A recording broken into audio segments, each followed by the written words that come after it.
I'll begin my talk, with the early experience we had with ionizing radiation. That experience was really bad because the lack of knowledge at that point of time. Then I talk about the early radiation protection standards.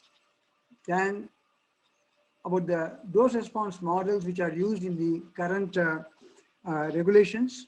And I'll also touch upon very briefly on the epidemiological studies and also the low-level radiation research which is in progress now. Okay.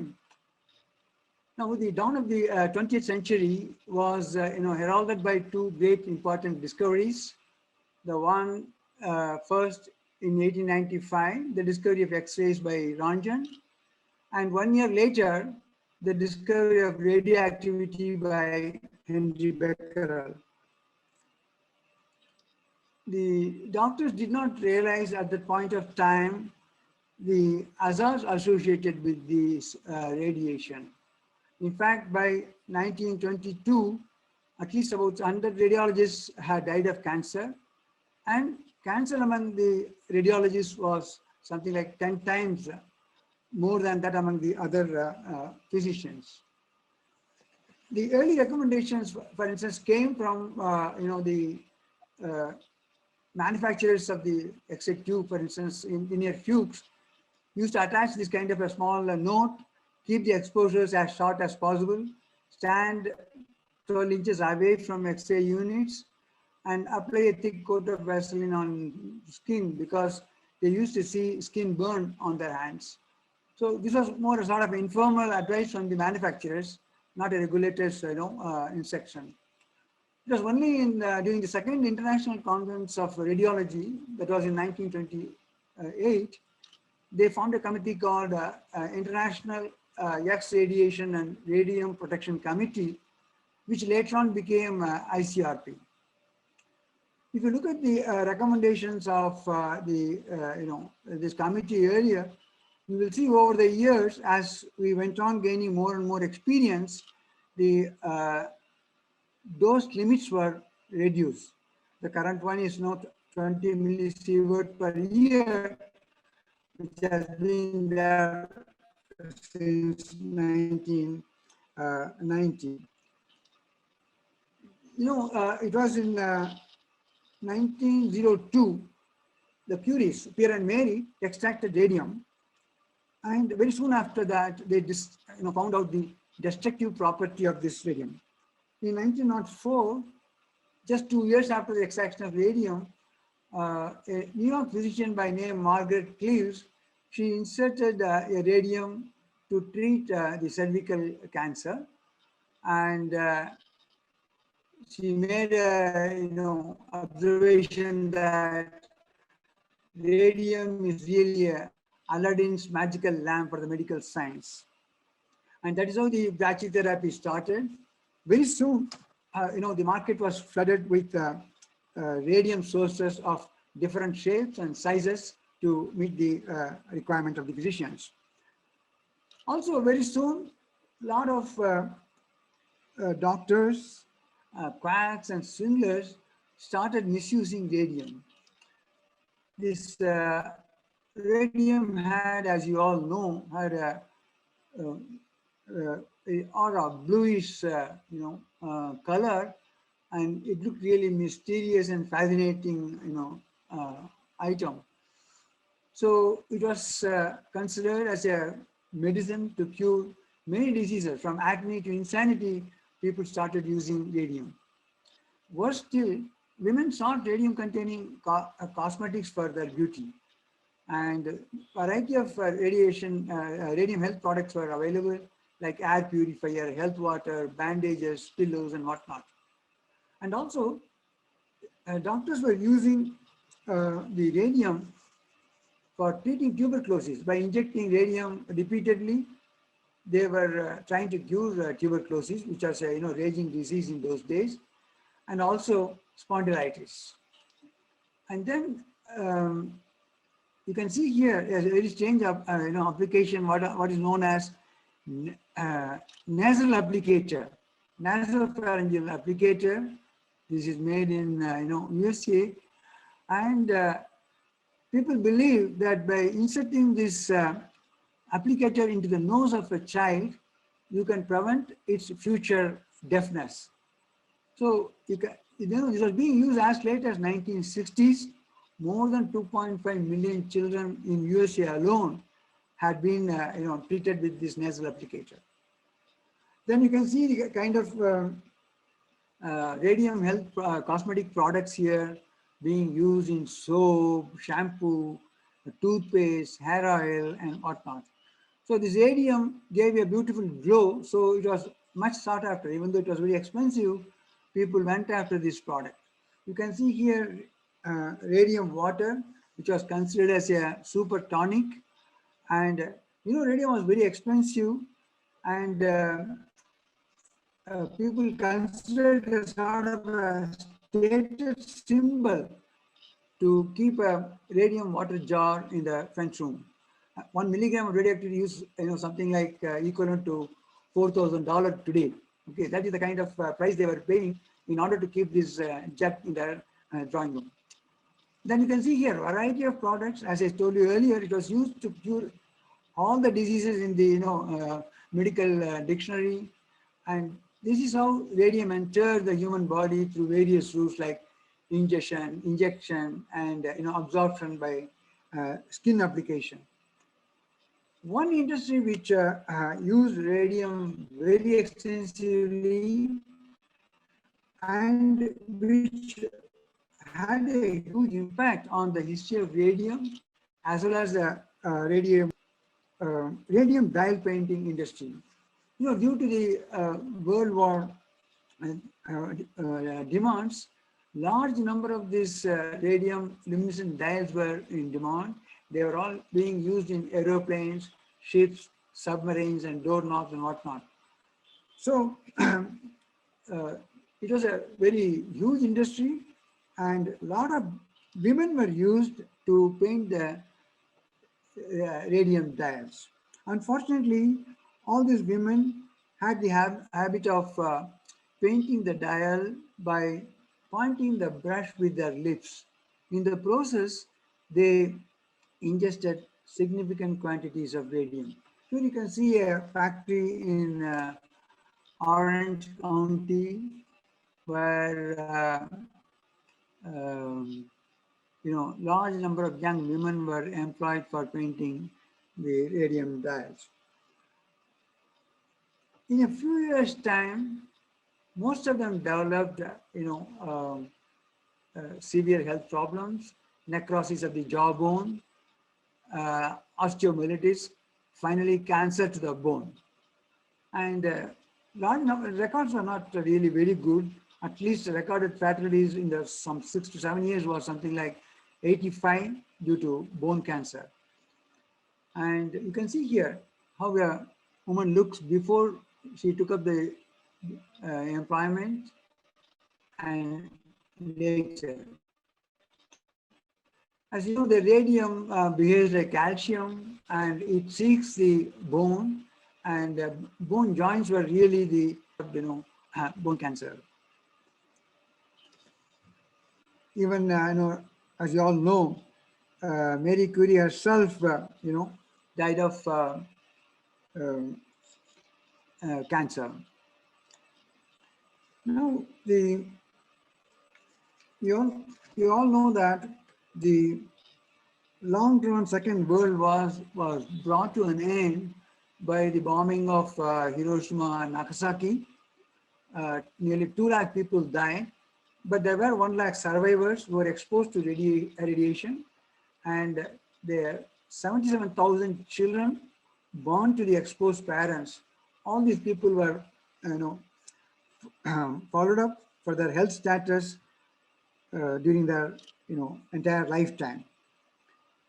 Clearly, Hiroshima and Nagasaki provided the major data to know about the effect of radiation on human beings. Of course, the other data are, as I said, the radium dial painters and enormous number of, applications of radiation and radium for the purpose of the both diagnosis and therapy. And large number of animal experiments were also carried out, and radioisotopes were also used for industrial purposes. So all these experiences, had given enough data to assess the risk from radiation. Now, as you know that ionization caused by radiation can disrupt the complex molecules in individual cells, resulting in cellular changes, which are all actually responsible for the manifestation of the mutations. But we must remember the spontaneous mutations do take place all the time. And it's just not the radiation alone. Many chemicals also can cause mutation. And these mutations can occur both in the somatic cell as well as the germ cells. So as a result, the radiation effects can be classified into somatic effects and genetic effects. And some of the somatic effects can be,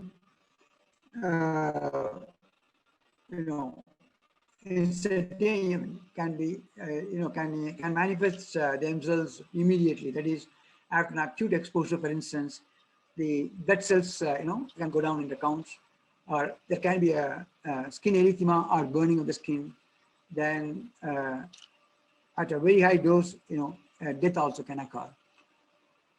And the delayed effect, like a cancer or cataract, this will appear much later after the exposure. That exposure can be either an acute one or a chronic one. Now, just see what are the various effects of radiation at various levels. The unit I'm using here is Sievert, which represents equivalent biological effect of the deposition of 1 joule of radiation energy in 1 kilogram of the human tissue. Of course, that's an acute whole body exposure. Now, if you look at the figure here, now, the radiation is all ubiquitous. All of us are exposed to natural radiation, and you get something like 1 to 2 millisieverts from the natural background radiation. And the permissible limit as on today is 20 millisievert in a year. Just to put that in perspective, we get in a CT scan something like 1 to 20 millisievert in that order. And if at all you can see any identifiable sign of radiation effect, it can be seen only in the order of 50 to 100 millisievert. Okay, and the erythema, for instance, occurs at around 2000 millisievert, and only at a very high dose like 5000 millisievert, you have this 15% mortality event. Now, who decides the permissible levels for these radiation exposures? Well, there is international body of scientists and medical professionals which recommends the radiation safety standards for various applications and situations. It's a non-governmental body. It periodically reviews the inputs coming from research studies and the experience the world over from handling of radiation or radioactivity in nuclear power plants, in medical application, industrial application. So they keep on reviewing the reports which come in, and they periodically meet and make their recommendations, a series of them. Okay. Now in India, Atomic Energy Regulatory Board is mandated to ensure the radiological safety of the workers, the public, and the environment. And let us see the current limits. Today, the occupational workers, the prescribed dose is 20 millisievert in a year, and for the general public, it is 1 millisievert. Remember, these limits are in addition to the exposures we receive from natural and medical source. As I told you, that can be in the order of 2 to millisievert. Okay. A simple chest X-ray gives something like 0.1 millisievert, and a CT scan can give, depending upon the type of scan you are doing, it can be from 1 to 20 millisievert. Now, in deriving the so-called safe limits, now, as I told you, at a very, very low level, you cannot see any effect. In fact, if at all effects were seen, they were all at this very high range, like what we saw in Hiroshima and Nagasaki bombing. And it is assumed that the risk is a linear, is in a linear relationship with the dose. So it is extrapolated right up to 0, and it is believed that there is no threshold below which you cannot see any effect. So this is what is called a linear, no threshold relationship, which has been challenged often, but it is considered as as on today a safe proposition. Now let us see what exactly meant by the so-called safe dose. Now, as you all know, radiation alone does not cause cancer. You can see a large number of people getting affected by cancer. Let us take the natural instance of cancer, like leukemia. Now, if you take 1 million population, you will find that around 4,800 people will have leukemia due to natural causes. Now, if you give the 1 million population, each one of them 20 millisievert, and based on the LNT hypothesis, calculate the risk, you will find it is around 40.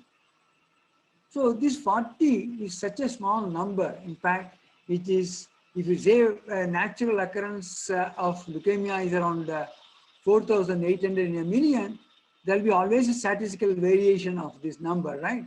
So this 40 will be very well within the statistical variation of the natural occurrence. So it's impossible to attribute, the cancer to the radiation received at such low levels. This is true. I mean, even if you take all types of cancer, you can argue in a similar fashion. Now, as I told, there are many factors which can cause cancer. For instance, it is believed that a high-fat diet and low-fiber diet cause cancer of the colon and the breast. Tobacco chewing is well known for causing oral cancer. Smoking causes lung cancer, and alcohol also adds to the risk of liver cancer.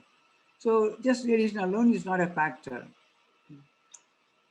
Now, the other effect which worries a lot of people is the so-called genetic effects. Okay. Now, here again, you can see if you take like a Down syndrome. So again, if you take 1 million population, you will find something like 4,000 people having this kind of a Down syndrome. Now, if you give 20 millisievert to each of the parent in the 1 million population, the calculated incidence will be in the order of 40. Here again, this 40 will be within the statistical variation of the natural occurrence. So it's impossible to find out really at such low levels any genetic effect can occur. In fact, two things we should remember. One is this genetic effect has been found only in animal experiments like with the fruit flies and mice and all. And among the Hiroshima and Nagasaki survivors, there has been no evidence whatsoever for genetic effects. Now, I talked about the linear model where the risk is directly proportional to the dose and there is no threshold. Okay, there is zero risk only at zero dose.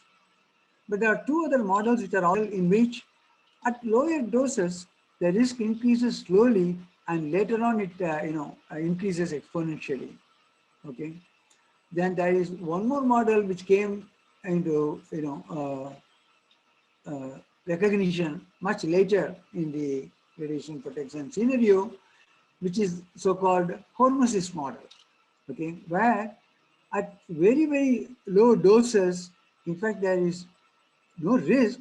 On the contrary, you have a benefit or a healthy reaction due to a small amount of radiation, and only later on, after a certain dose, the risk increases. We will see in a little more detail later. Okay? So these are the three models which are proposed when you talk about the risk dose risk relationship. This radiation hormesis model, as I said, it is is based on the premise that a small radiation exposure stimulates your adaptive and protective body mechanisms. It raises the immunity levels in your body and prevents any further effect due to a toxic area like a cancer, for instance, or any other adverse health effects. And this is not new. In fact, certain toxic substances or poisonous substances, you can say, like mercury, radon, arsenic, X-ray, these are believed to have display hormesis effect. And some of you, as you know, in homeopathy, for instance, arsenic is considered as a poison, but in homeopathy, arsenic in a very minute quantity is considered as a tonic or medicine. Okay. Now, yeah.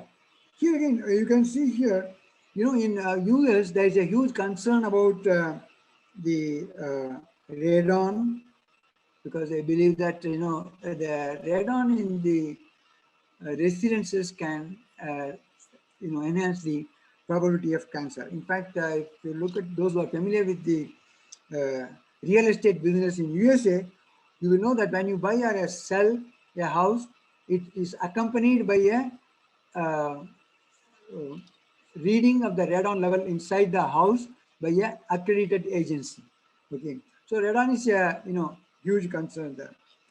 So sometime back there was a survey of the various counties. What they were trying to find out what is the relation between the incidence of cancer and the radon level. They were surprised to find that as the radon level increased, the incidence of cancer was coming down. Okay. Now, if this is large number of reports and papers are coming out in the recent times. Those who are interested can Google and then find out that if you're underexposed, it's not good for you. Actually, you have to get some amount of exposure if you want to have healthy. As I said, expose yourself to live longer.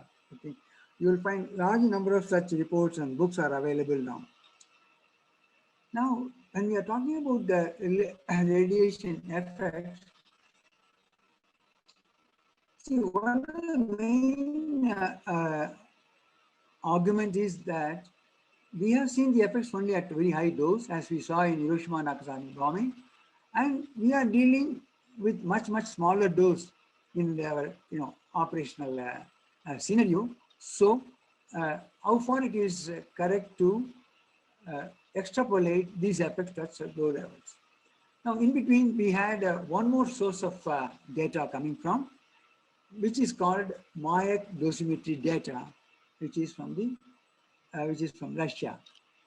And since 1995 or so, large number of reports are coming from this so-called Mayak dosimetry or Tetra river dosimetry system. Let me explain to you in a few minutes, for those who are not familiar, that the all of you know that after Hiroshima and Nagasaki bombing by USA, Russia got panicky and they decided to go in a big way to compete with US in building up a nuclear arsenal. And there was really a mad race between the two countries. You can see at some point of time, USA and USSR together had something like 70,000 warheads, and Russia had something like 45,000 warheads, and the number of tests they carried out were really huge, 1,000 weapons. And for this purpose, they wanted plutonium. You know, at that point of time, they had not mastered the enrichment to uranium as much. So in order to catch up with the USA, their initial route was through plutonium. So they wanted to get plutonium at a faster pace, and they built three processing facilities in Chelyabinsk, Tomsk, and Krasnoyarsk, among which the one at Mayak, or it was also called Chelyabinsk. This was a major and largest reprocessing plant in the world, and in the initial days, sorry, let me also show that. Yeah, this is the Chelyabinsk. These are Ural Mountains, and most of their nuclear tests were carried out either in Semipalatinsk, which is in Kazakhstan now, or in Novaya Zemlya test site in the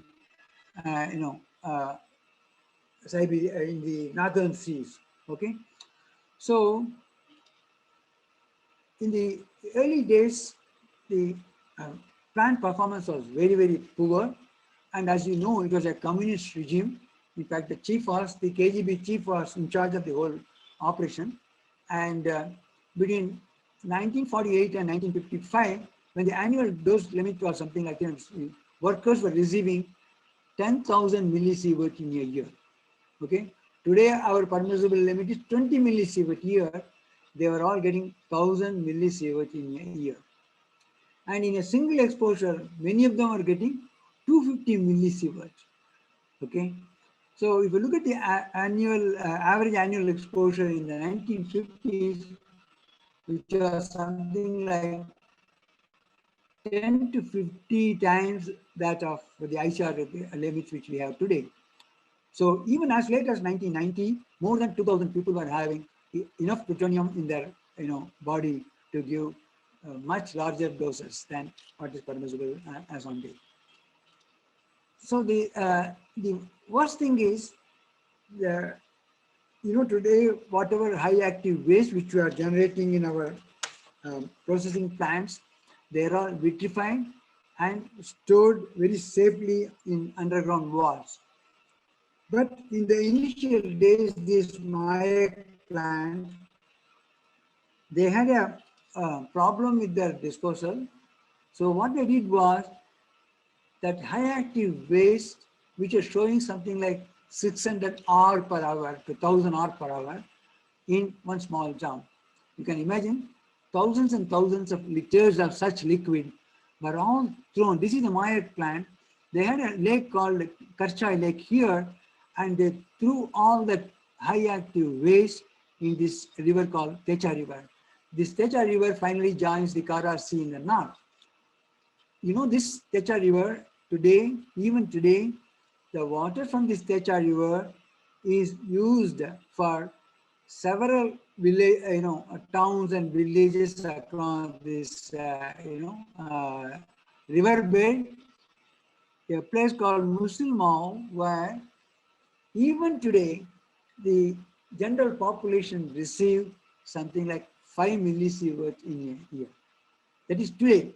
But you can imagine for the last 50 years, how much of those the entire population must have been receiving. So you have a scenario in which 26,000 workers at Mayak plants and 30,000 residents along the Techa River, they have received 10 to 50 times the dose which we see today among the occupational workers. This is what I was telling earlier. here, you know, we had a data here, and this, whatever dose which was received, were all received for a very short time, but a very high dose rate. And what the plant people are receiving today are much a lower level, lower rate, and for an extended period of time. So is it all right to assume the same kind of risk relationship? It would be wonderful if we have something in between. That is the reason why this MOIC data becomes very, very important. Okay.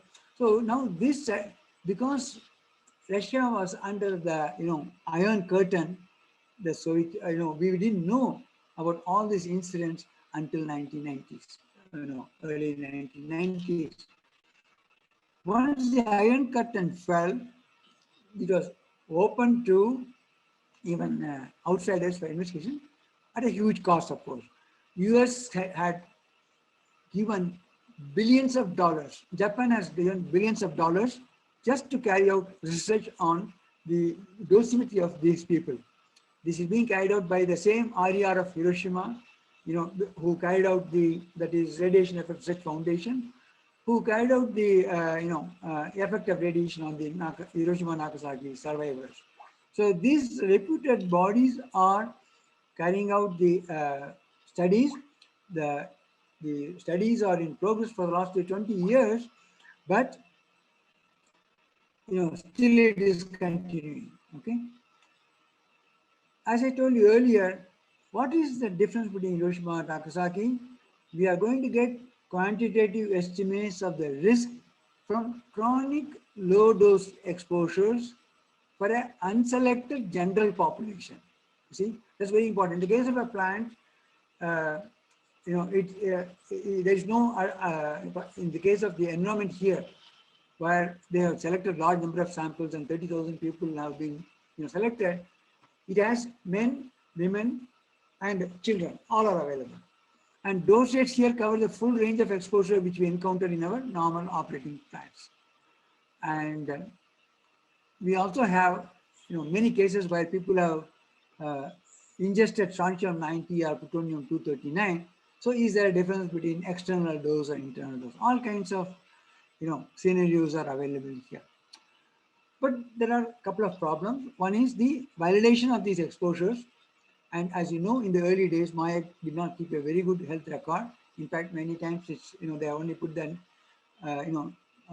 citizen number and not the name. Okay. Then these are some of the findings which I reported about 6 years back. As I told you, the studies are going on, and if at all ICRP is going to make any change in future, it is believed much of it will depend upon the data which will come from these MOIC studies. If you look at the journals like Radiation Protection, Dosimetry, Health Physics, from 95 to 2012 or 2015, more than 1/3 of the papers will be coming from these MOIC studies.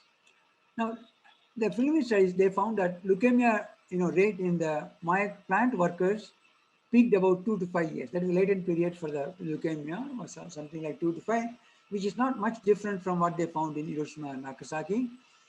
But the risk they found was 3 times less than what they have found in Hiroshima and Nagasaki. Okay, that's something really changed. But they found that, lung cancer mortality among the plutonium workers were higher. And the other interesting thing is that they found among the smokers, the lung cancer was more. That is, there was a sort of a synergistic effect shown that if you are a smoker and you are working in a plant like where inhalation hazard is there handling plutonium, you stand to risk more. Okay, that's a very interesting study. As I told you, in the case of leukemia, you see here, these are the results for Techa River, and these are for the atomic bomb survivors. You will find here it is 0.8, whereas here it is around 3. So leukemia risk seems to be less than what was found for Hiroshima and Nagasaki. On the contrary, if you put all the cancers together, like lung, leukemia, the solid tumors, thyroid, and all together, you find the risk is somewhat higher than what you have found in Hiroshima and Nagasaki. As I told you, these are preliminary results. Final results are yet to come.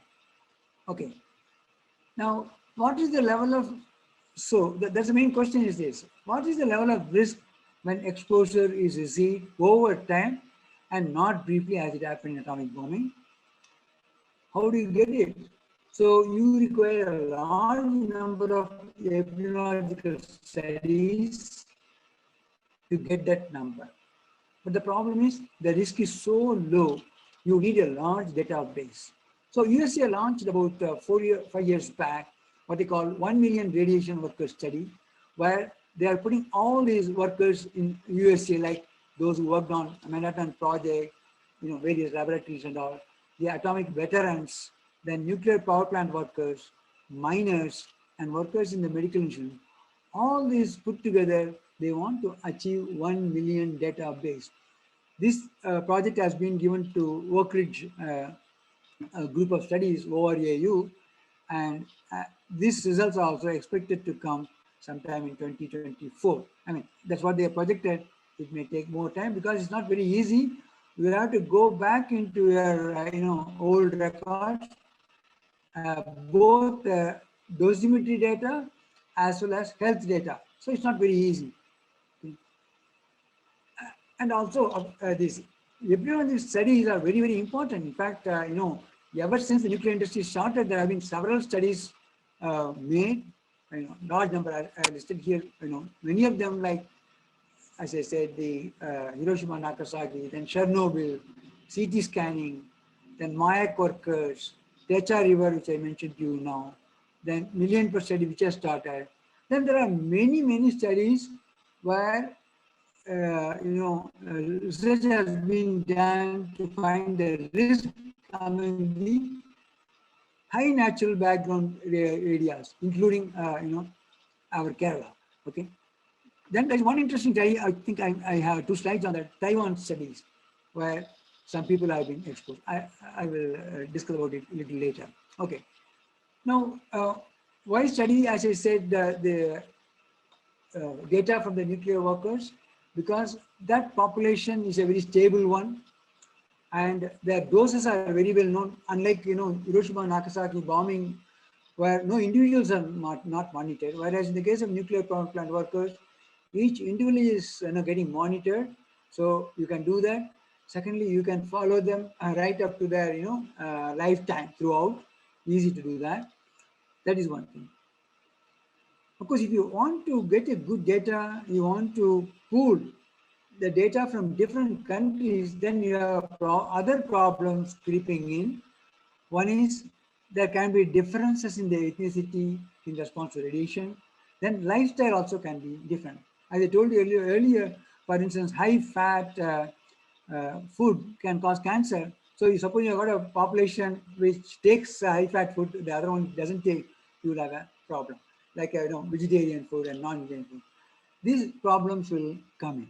So it's not very easy to pool the data across the countries. That's what I want to emphasize. Okay. Then the question like, is the present system of radiation protection which we have, is it good? Yes. After all, our main objective of the system is to protect the individual. The protection system is what we have is applicable to all age groups, male and females. The protection system includes 3 important principles, that is justification, optimization, and exposure justification. That is, don't use radiation unless absolutely it is essential. Then the optimization, keep the dose as minimum as possible. By design, operation, and safety culture, make sure that the exposure given to the people, the workers or public, is as low as possible. And exposure restriction, you should not exceed at any point of time the limit prescribed by the ICRP. Among all the governmental bodies, that the current system of radiation protection is effectively robust and it protects adequately the people and the environment. But there are always certain scientific challenges that keep on coming. That is also probably because of the advancements which are taking place in the experimental regime. For instance, when this originally the hormesis was not recognized, later on when they tried to, they found that hormesis is possible, then they made a revisit of the Hiroshima Nagasaki data, and they found indeed, even in the case of Hiroshima Nagasaki data, they found that the risk came down for smaller doses and then only went up. So it was not a sort of a linear no threshold effect. They did see some sort of a hormesis effect. This can be challenged, but there are publications in the refereed journals on this. The other interesting thing is there was one incident in which this is a building in Taiwan where the reinforcement rod in the concrete, concrete has got that reinforcement steel rod. The steel rod was contaminated by cobalt-60, and 10,000 residents in this building, they received something like 400 to 6,000 millisievert over it. They tried to calculate the cancer risk on these people. Okay, they were all monitored, screened for the last 12, 15 years or so. So what you see here, the first one, expected, this is the natural incidence of cancer. Among the 10,000 people, they were expecting, due to natural cause, something like 225 people will have cancer. Okay? And then because they received this radiation exposure from the contaminated steel, they calculated and then found out that due to the additional risk of cancer from the radiation they received, they expected something like 290. Naturally is 225. They expected something like 290. On the contrary, they found only 7 instances of cancer among those 10,000 population. Of course, one can challenge, the number is small, but still this is something which they are, very difficult to explain. They have done a lot of studies in the, other areas of this Taiwan, and, there is a belief that this is a indicator of the effect of radiation hormesis. Okay, that is on the one hand. So if you assume there is a hormesis, then what does it mean? Our current standards are conservative. You can allow this 20 millisievert is too restrictive, it can be more. Okay. On the other hand, you also have some, findings, based on some R&D work which is going on, what they call as bystander effect, which was not known earlier. In the current, understanding, one believes if a radiation passes through the cell, only the target cell alone gets affected, mutations are caused and things like that. But now they find that the cells surrounding these target cells, they also display changes or mutations due to the biochemical reactions which are taking place. They cross the cell boundary of the target cells and affect the other cells around, even though they were not directly hit by the radiation. This is what is called bystander effect. So if this is what happens, then our doses are not conservative. So this debate is going on now. So a lot of heat is generated and it's very, very difficult to, come to a conclusion. For instance, phenomenon like this radiation hormesis, adaptive response, then stimulation of the protective response, then how the small amount of radiation triggers your DNA repair mechanisms.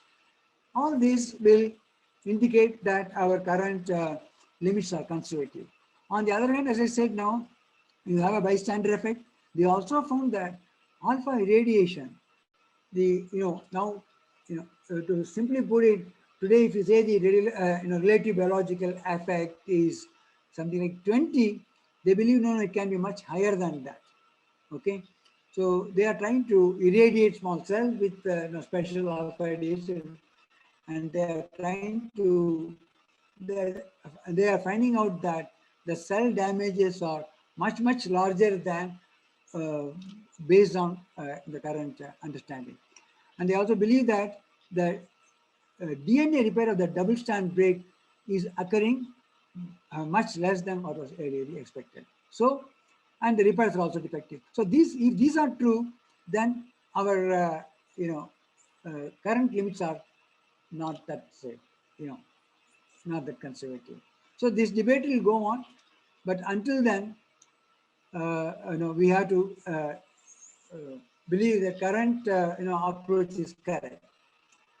Of course, this is because I was told that large of number of non-DA people with there. I just want to remind, maybe this must have been discussed in some of the earlier lectures, that all of us are exposed to radiation, whether we work in nuclear power plants or elsewhere. In fact, the natural radiation contributes something like 85 to 90% of our dose, and man-made radiation contributes less than 15%. The other one is, as I said earlier, if you look at the incidence of cancer, more than 2/3 of the cancer incidence caused by food and smoking. The other, pollution or environmental radiation or other medical pollution, all other things contribute very small. So to summarize now, the risk dose relationship, it is recognized that all radiation risk models are not perfect, but some or many of them are very useful. The LNT model is an assumption. It is true, which cannot be scientifically validated at the low dose range as of now. Maybe some kind of a proof will come from the million worker study from USA. But a preponderance epidemiological studies, as I told you, some 15 to 20 studies have been conducted. The data coming from them support LNT assumption. Okay. Of course, there are a few notable exceptions, as I said, in the LNT model, particularly in the case of high-level radiation, there can be some deviation. And also some population can be more sensitive to radiation than others. Okay. So current judgment by the scientific committee is that the LNT model is most pragmatic and prudent for radiation protection purposes on the basis of knowledge which is available currently. Okay, let me complete with the famous quotation of Marie Curie: "Nothing needs to be feared; everything has to be understood." Thank you very much for your attention. Okay, sir. Thank you very much. Thank you very much. Now, open for question. Yeah. Anybody can ask question now? Yeah. Please ask Hello, one sir. by one. Yeah. Hello, sir. Who is My name is Avanish. I am Ravi sir's student, PM Ravi sir. Okay. You're Bangalore, and, Bangalore. Mangalore, yeah. I'm working as a junior research fellow at Keren. So my question comes on the part where sir said that the current assumption that alpha contributes 20 to the exponential dose. Yeah. So, and it might be increased to 40 or 50 depending upon the upcoming studies. So in that case, the Taiwan model, we should have seen a higher number of cancer deaths if the current assumption is less. Current assumption is less than what exactly is seen. So that I think those two are a bit contradictory to each other. I hope I got my question. I understood your question. The answer is very simple. In the case of Taiwan, it is a cobalt-60 source, which is a gamma radiation emitter. Okay. In the case of alpha, it's more. Alpha is not an external hazard at all. Alpha gives you a dose only when it is an internal emitter. Inhaled or ingested. Or plutonium and things like that. So these two are entirely different. So you can't expect increased RBE in the case of Taiwan scenario. Yeah. Okay, sir. Thank you. Welcome. Hello, next sir. question. I just put in the chat box a question. I'm Surendra Anand, and recently the local newspapers, because of the COVID pandemic, people were going for CT scan to see whether there's a scar in the lungs and sort of things like that. Yeah. So there was a report that it came as 1,000 X-rays is equivalent to one CT scan, and next day it came in Yeah. a English paper that it is equivalent to 300 X-rays. So what is the actual truth about it? Well, the truth is that, the CT scan does not give, particularly the modern machines and the modern protocol. As I said, it gives just about 10 to 20 millisievert. Okay. What is important is, as I said, in the process, justification and optimization. These are the major principles. What happened was, in the early days of COVID, we must remember the so-called lab techniques which we are using today, RT, PCR and all, was not available in the very initial days. So people resorted to imaging technique like X-ray and CT scan, okay? Because the lab techniques were not perfected at that point of time. But very soon, all these lab techniques were perfected, and you don't have to depend only on CT scan. CT scan. And other more important thing I'll tell you, that there is, supposing you take a CT scan, two things can happen. You are having COVID, but it may not show. Okay. And CT scan shows, but it can be just a seasonal flu. Yeah. In both cases, it is very, very bad. So CT scan is being used, is recommended only to know the severity of the disease, severity of the problem. The other thing is why they want to know, supposing a person comes with a lot of symptoms, okay, no PCR has been done, there's no time for it, but PCR is going to take 24 hours minimum, and it may take even 32 hours also. But you may not, the situation is such that the person has to be given some treatment immediately. So what is the recourse? CT scan is strongly recommended for that. Secondly, the dose you get today, the protocol is such, this 10 to 20 millisievert is nothing. I'll tell you, if you look at, supposing you have got something like 2,000 people, okay, 400 people will get cancer. This is American data I am quoting from FDA. If you pick up 2,000 people, 400 people will get cancer. 1 in 5 in USA gets cancer, you know that, okay? It's a geriatric disease. Now, by giving 20 millisievert, instead of 400, the calculated risk will be 401 in 2,000. So this one you will not be able to detect at all, okay? It's so small. So this CT scan has been unnecessarily, made controversial, okay? That's okay. And another thing I want to point out is, I will tell you another example also. Today, many people, behave like doctors themselves. So they will go to a doctor, why don't you take a X-ray and then, find out. Okay, they themselves will recommend, and doctor also may do. If a doctor is not careful, he may also do that. So that is the one precaution we have to take. But the report which came first was unnecessarily scary. Yeah. Okay. Yeah. Okay, thank you. I have a question. Question. Baburaj, please ask. Hi, I'm Baburaj. Yes. And my question is about this Taiwan incident. Is there any standard put together afterwards to check the radioactivity of steel? Or where from this originated? Did it come from ores or some other source? Any idea? Yeah. See, we have also found such cases where, the steel is contaminated with cobalt. There have been a few cases in India also, but fortunately they have not entered any. This incident has been there in many countries have faced this kind of a problem. The steel recycling is a huge industry. Okay, people collect scrap steel and then convert them into product like this, reinforcement product, things like that. Yeah. So it is for this reason, and there are countries like ours, we import a lot of scrap steel and then use it for our production purposes.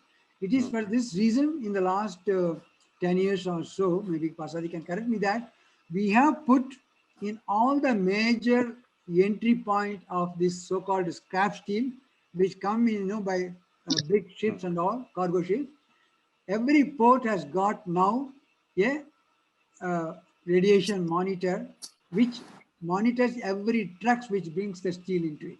And also all the recycling industries, in addition to at the entry point, all the recycling industries, they are required to install such monitors to make sure that they are not got steel which are contaminated by cobalt-60. And you must remember that the detectors available today are so sensitive, even a very small amount can be detected in no time. Okay. Good. Next question. This is Anybody? Gopalan. Yeah. This is Gopalan. Good evening. Hi, good Gopalan. Yes. So the nowadays a new technique now, the radiation therapy, they by use of protons. Yeah. Yeah. So it's whatever the standard applicable for photon therapy, is it the same for proton therapy? That is one thing. Whether the bystander effect is supposed to be much less in proton than the photon. Is it like that, sir? No. Actually, it's a very good question. Proton, and I'll answer the last question first, because in fact, in the case of proton, there are quite a few where the bystander effect is higher in the case of LET radiation. Yeah. Okay. The second is, as far as the standards are concerned, whatever the beam you are using, the standards are same. Okay. With respect to the patient safety or the operator safety, standards applied are same irrespective of the radiation you are using. Whether you use a electron or an X-ray or a cobalt or proton, the standards are same. Yeah. Then one more question is whether now I am in Hyderabad, where Nook and Corner, they have a X-ray lab. And then when you go to dentist, even for a small filling, some 4 or 5 times he takes for the root canal treatment. So have to get license from AERB, how they are controlled, and whether there is any dosimeter or anything like that is there? Okay, the first question, one thing is that all the equipment, X-ray equipment, be it for dental purpose or this, they are all certified. I mean, they are all purchased only from companies which have been authorized by Atomic Energy Regulatory Board. So nobody can buy a machine which is not certified by Atomic Energy Regulatory Board. And there is no individual monitoring for this. I think Parsadi will be able to answer much better because he has done a lot of work on this. Parsadi? In so far as medical applications are concerned, nobody prescribes the dose limit. Okay, because it is given to the doctor, but the doctor is expected to use whatever Sundarajan suggested, optimization, justification, etc., etc. So it depends on the profession. They are expected to do well by using best techniques, and then only when it is needed. The most important thing is, do you need an X-ray or not? That is one area. Probably it depends on the doctor actually, and most of them there's a bit of a conflict of interest. They may take an X-ray that it is not needed. This is happening, but these are areas you cannot control. Only professional ethics, only professional associations and their ethics.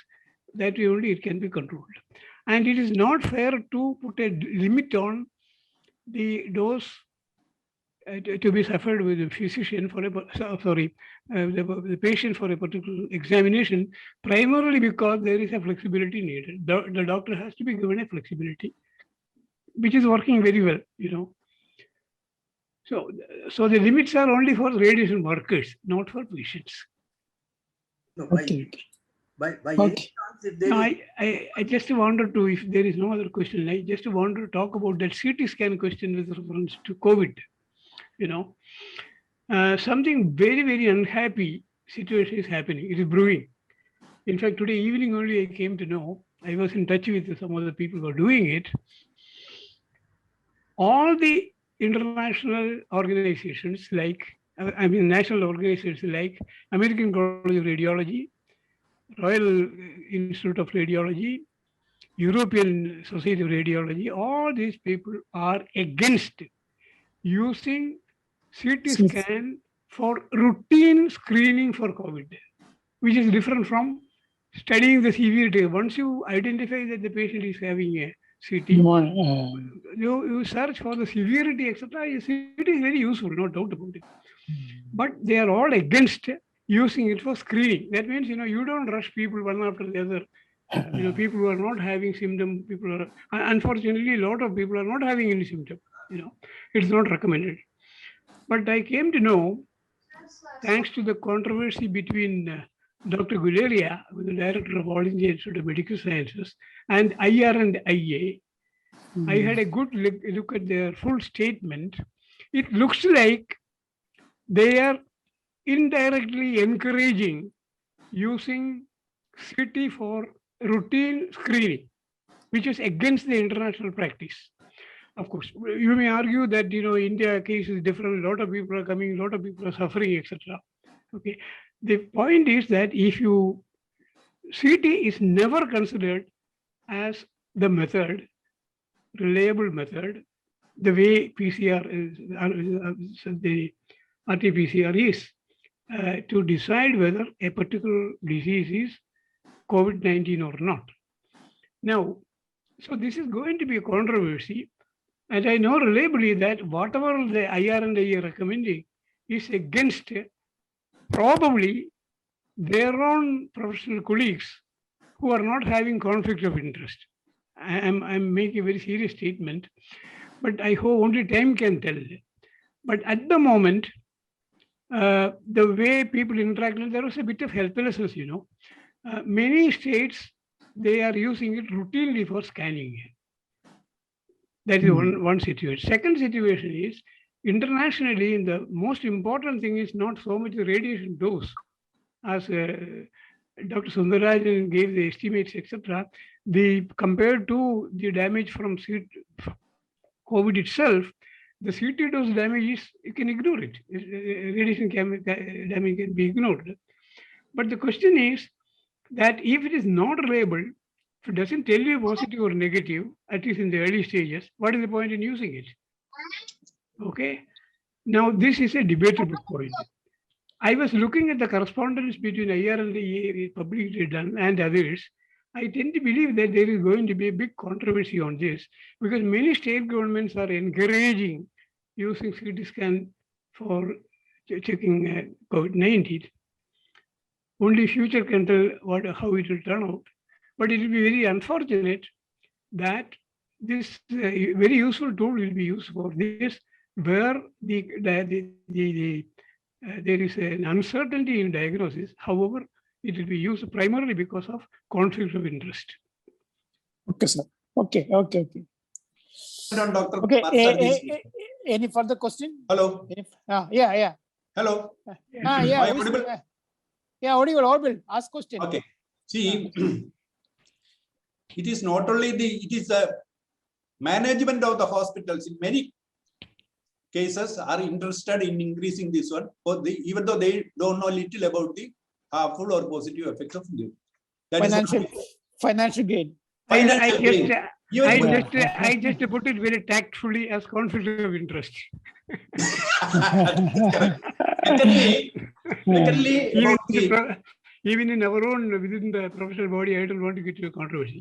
Now, the important point is, let me tell you another thing. In fact, I don't know whether you are looking at the Facebook pages. I use my Facebook page entirely for science. Somebody referred it to me. There is a center in Nadiad. They have given an advertisement. Tracks COVID-19 screening is the word they used for CT scan, just ₹1,000. Oh.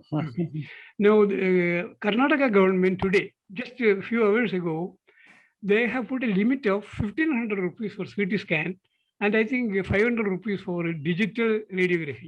These are all high-sounding words. But if you look at the specialists and their recommendations, they are useless. Once you identify COVID-19, this is a very useful tool for finding the progress of the severity, how it is progressing.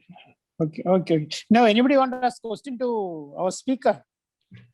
Sundar Rajan. Any more Hello, questions? sir. Yeah, One more question from my side. yeah. Recently, we got a 7.5 kg of uranium was busted in somewhere in Maharashtra. So, what would be the dose that would be absorbed by the person carrying it, which is having 7.5 kg of uranium from 7.5 kg of uranium? Depends upon what kind of a carrier it is. It will be, yeah. So, we'll be carrying in some gunny bag. Yeah, some like east protected something. Maybe I don't think so. They will be Contact so. dose can be something like 50 mR to 100 mR per hour. Actually, the natural dose, on a infinite plate of uranium, natural uranium, is about 106 mrem per hour at a distance of. Around 50. So 50 mrem per hour is reasonable, yeah. In that order. Yeah. Okay. But how couldn't it be first of all, this should become a very difficult question to answer. How did someone as a layman was able to access so much amount of uranium? A scrap dealer to search. No. You wait a minute. I will tell you there are two sources. Okay. I will tell you my personal experience. We had a cancer hospital in Hyderabad, 2005 or 2006, I don't remember. Now, the cancer hospital had a therapy machine, okay? And in the early days, the shielding for the therapy machine, which contains the cobalt-60 source, is a depleted uranium, okay? And that depleted uranium, that body of the cobalt source had also a collimator. That collimator also is made of depleted uranium, okay? Okay. Now, can I take 5 minutes? Yeah. Carry on. Yeah. Okay. So it had a collimator made of depleted uranium. Hospital BB Cancer Hospital in Hyderabad. Okay, that they wanted to decommission that teletherapy source. They called the Kirloskar company, I think, and they dismantled it. What happened was the collimator is a small piece, something like 3 to 4 or 5 kilograms or so. They kept it in a corner. While loading the lorry with this big, 5-6 tons of body which contained depleted uranium, this was forgotten. After 2 months, this small amount of material, thinking it is scrap metal, iron or lead or whatever it is, they dispose it of. Okay. To the Raddi fellow, what do you call it? Okay, scrap deal. One night, a person is called Syed. He was carrying it in a night very heavily in a bag. He was caught by the police. He was carrying. He said he didn't know he was carrying depleted. He said he was carrying. He didn't know. He didn't answer properly. So actually, he has stolen it from the person who is a scrap dealer without his boss knowing. He has picked it up from. Okay, he was caught. Then this material was given to Uthmania University to find out what it is. Okay, a case was made that it was a uranium taken from stolen from NFC. NFC was painted in a bad picture. He was, I told you, Syed. So the police made a simple case. He was taking this uranium to smuggle it to Bangladesh. Oh my God! Yeah. What for? Bangladesh? He has a contact there. I mean, police made a case like that. I'll tell you, I was personally involved. They made a police case. Okay. Then they didn't want to give the sample to any DAE facilities because they will not tell the truth because it will put NFC in a bad picture. So they gave it to IIT Madras. IIT Madras was having a collaboration with IG Car. They didn't have the facility. They gave it to IG Car. They found out it is a depleted uranium and then reported it to IIT. IIT reported it. This, already the inspector who caught that fellow was given a medal and all by the state government. And I was going to USA in a week's time. I got a unbailable warrant from Hyderabad court. Oh, God. Oh, I should, oh, I should come to the court. The reason was for the decommissioning, I have signed the decommissioning clear authorization. oh, oh Okay. gosh. And actually, I told Professor Sukatmi, was the chairman, that I have to go to USA, and I have signed as I was a director at the time. Who is sitting in the chair? He should go. Why I should go? And he said, no, not here. But he said, no. I request you. You will handle it better. You go. So anyway, I went. What happened was I had to catch a flight in the evening back. There was a young Punjabi lady who was the district magistrate, and my case was postponed to the afternoon.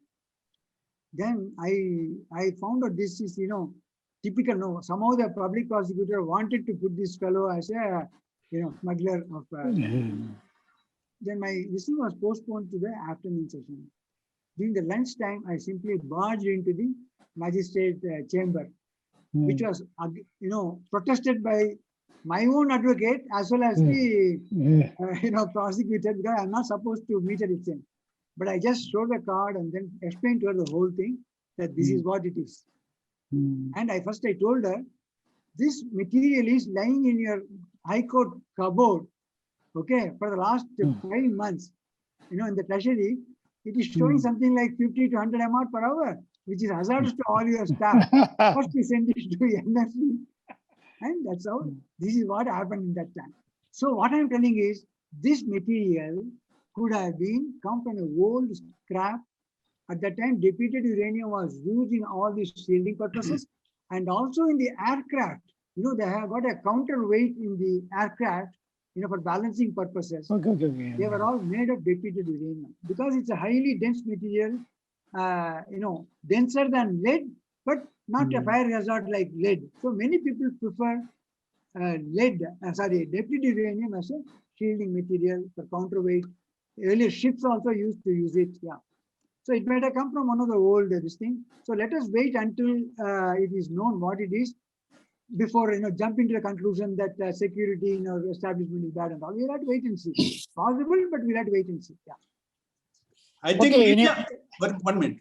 I think media was a bit restrained in this matter. So to say, they said only highly radioactive.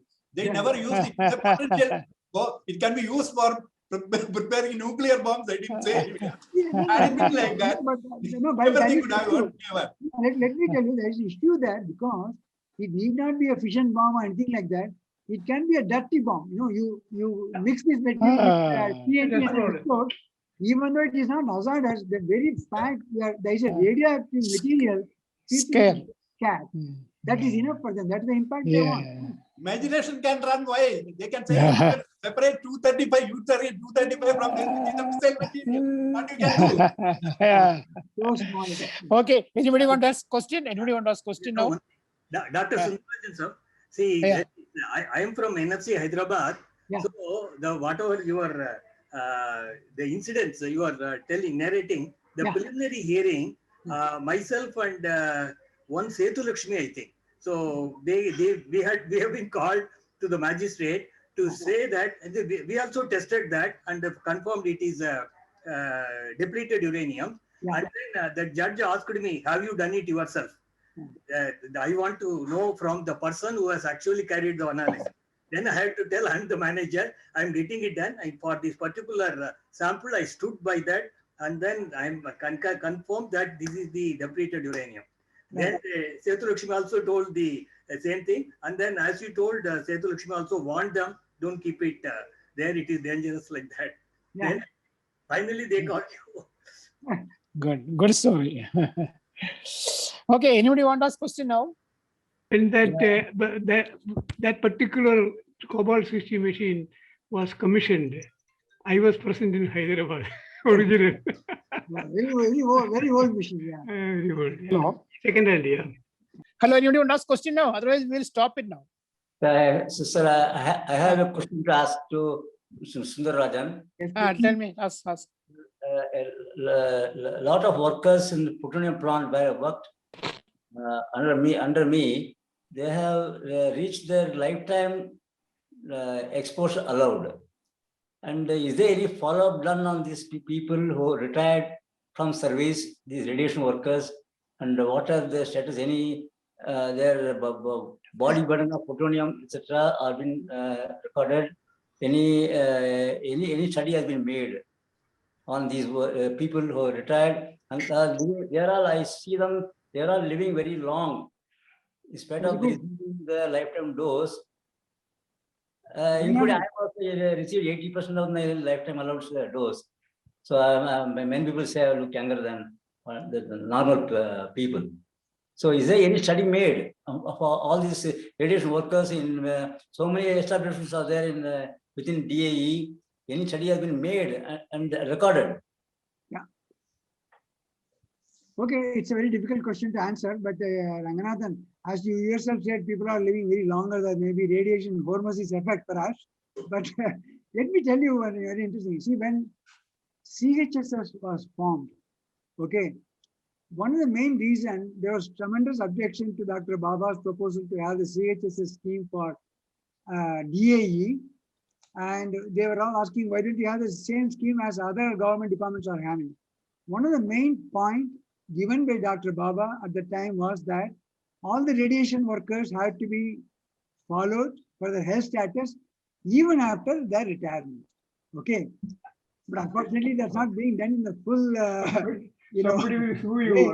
but let me add, now recently, the health and safety group along with the medical group are trying to evolve a national dosimetry system as well as health system. As far as the dosimetry is concerned, it is fantastic work is going on, and we have got an excellent record of all the doses which are being received by all our DAE workers. But as far as health status being followed after the retirement, you know how challenging it is. Question, last question. Anybody else want to ask question? Kuti, Hello. I have a question. Tell me. Yeah. Are these detectors available for common man to buy? Oh yeah, why not? Yes, sure, plenty. In Amazon, you may get it. Not in Amazon, but there are many companies.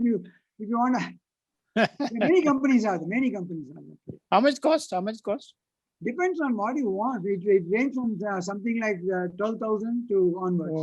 Okay. Depends on whether you want a GM detector or a sodium iodide crystal or from 15,000 onward they are available. Yeah. In a later vein, I want to inform you something.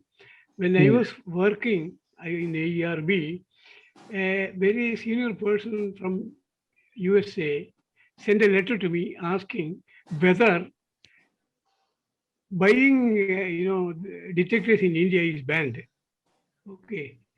So when I traced, I found out that a certain gentleman who was occupying a very senior position in the government of India went and gave a lecture in Florida, University of Florida, where he claimed that buying Geiger counter is illegal in India. Because the reason he gave was all their nuclear reactors are leaking. That somebody will Oh find my out. God. Oh my God. Now this letter came from a very senior, very responsible person, and I knew the statement was made by that gentleman. There was a reason to believe that. So the answer I gave was send the address list of, I think 12 companies I could collect address list. That address list was sent to them. That is the reply I gave. Okay. Good. But very soon you will get your smartphone capable of detecting radiation. Oh, yeah. Yeah, now they have. In fact, Okay, I think there are such detectors are available in the US now. Yeah. Okay. I think it is. Yeah. Tell me. Last question. Yeah, Sundararajan. Yeah. You have in your presentation you have mentioned that certain amount of dose is improving the immunity of the person who was exposed. Yeah. Is there any quantification of this? Yeah, sure. Yes. You give me your you send me your email to me. I will send you enough literature on that. Plenty are available today. Hormesis, no? Hormesis. Yeah. Books are there. And referee journals are available, plenty. Okay. Yeah, but the question I asked was because I am playing in a gymkhana where I am almost playing for about 8 hours a day. Compared to people who are not able to cope up with even for small amount of time, 1 hour, how often they get exhausted. See, some people are asking that I have improved my energy level. Even though I did 80% of my lifetime growth I already consumed. So yeah, I am thinking that maybe it may affect me, but they are saying it as you worked in a radiation department, it is giving you strength. Which one? Correct. Good news for all of us. Good news for all of us. Especially for the students. Yeah, especially for students. Sir, I also want to announce you that I was asked to represent India in the Racquetland World Championship tournament. Oh, very good. There Fantastic. is a 1-1 game in 4 different rackets: table tennis, squash, badminton, and tennis. Very good. Okay. Very good. Very good. Thank you.